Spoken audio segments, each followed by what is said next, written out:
ఉన్నారు. కొందరు మంచి చేస్తారు, కొంతమంది చెడు చేస్తా ఉన్నారు. ఆ రోజు అడగలేకపోయారు. ఎంతమంది రోగులు ఎంతమంది ఇబ్బంది పడుతున్నారు. ఈ రోజు ఇక్కడికి వెళ్తే ఏది గతి లేదు హాస్పిటల్లో.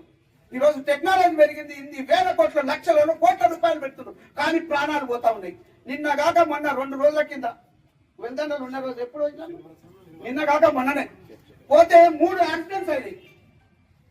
ఒక ప్రాణము నిండు ప్రాణాన్ని ఇక్కడ హాస్పిటల్ కరెక్ట్ గా లేకపోవడానికి నేను ఈ రోజు చెప్తున్నా. ఈ డాక్టర్స్ ఫీల్ అయినా, ఈ ప్రభుత్వాలు ఫీల్ అయినా, లాస్ట్ కాంగ్రెస్ ప్రభుత్వం ఫీల్ అయినా కూడా చెప్తున్నా.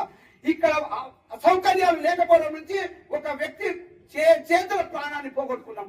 ఆయన హైదరాబాద్ పోవడానికి దాదాపుగా 1.5 గంటల టైం పట్టింది. ఆ 1.5 గంటల టైంలో కూడా రక్తమంతా పోయేసేసి అది చేయలేక డాక్టర్స్ అక్కడ పంపించేసిండ్రు.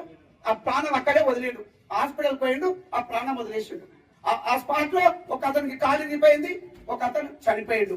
అది నేను స్టార్ట్ అవుతున్నప్పుడే చెప్పిండు. వస్తున్నప్పుడు అంబులెన్సులు వస్తే నేను చూసా.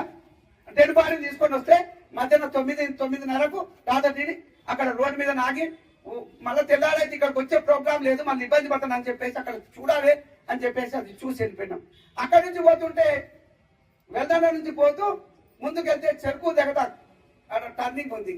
ఆ టర్నింగ్ దగ్గర మేము ఎంత దూరం ఉన్నాం, ఒక 200-300 మీటర్లు ఉంటది.